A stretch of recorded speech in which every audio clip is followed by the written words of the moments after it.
বন্ধুরা কি দিন আসলো, যদি আপনি জয় শ্রীরাম বলেন, ভগবান শ্রীরামকে যদি প্রণাম করেন, জয় শ্রীরাম যদি স্লোগান দেন, তাহলে নাকি আপনি বিজেপি।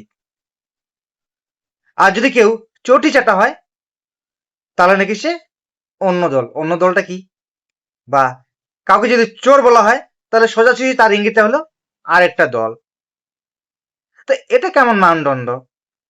একজন জয় শ্রীরাম বললেই সে বিজেপি, আর একজন চোর হলেই সে সেই চোরের দল। বা সে যদি তাকে বলা হয় চটি চাটা, তাহলে সে ওই একটাই দল। মানুষ কেমন করে এটা বুঝতে পারছে যে চটি চাটা বা চোর মানে ওই একটাই দল, আর জয় শ্রীরাম মানে ওই বিজেপি দল? এটা মানুষের মধ্যে একটা মানে সাইকোলজিক্যাল মাইন্ড সৃষ্টি হয়ে গেছে, রিকল সৃষ্টি হয়ে গেছে। আপনি কাউকে যদি জয় শ্রীরাম শুনতে দেখেন, তাহলে আপনি তাকে জয় শ্রীরাম বলবেন, মানে বুঝবেন যে সে বিজেপি। আর কাউকে যদি আপনি দেখছেন চটি চাটা বা চোর বলতে দেখছেন, তাহলে তাহলে সে কোন দল? অবশ্যই কমেন্ট করে জানান।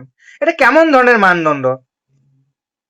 হ্যাঁ, কেউ জয় শ্রীরাম আর কেউ চটি চাটা বা চোর। দুটার আকাশ আর পাতাল, মানে কোনো মিলেই নাই।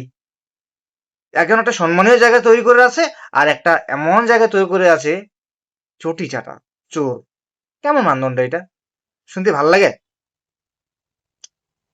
আমাদের বলতেও অত ভালো লাগে না, কিন্তু দেখেন, তাদের শুনতে শুনতে এমন অভ্যাস হয়ে গেছে, তাদের শুনতেও ভালো লাগে হয়তো। আর তারা বুঝতেও পারে, অবজারভেশনও করতে পারে যে হ্যাঁ, তাকে বলা হচ্ছে চটি চাটা, তাকে বলা হচ্ছে চোর। কে চটি চাটা, কে চোর? কমেন্টে জানিয়ে যাবেন।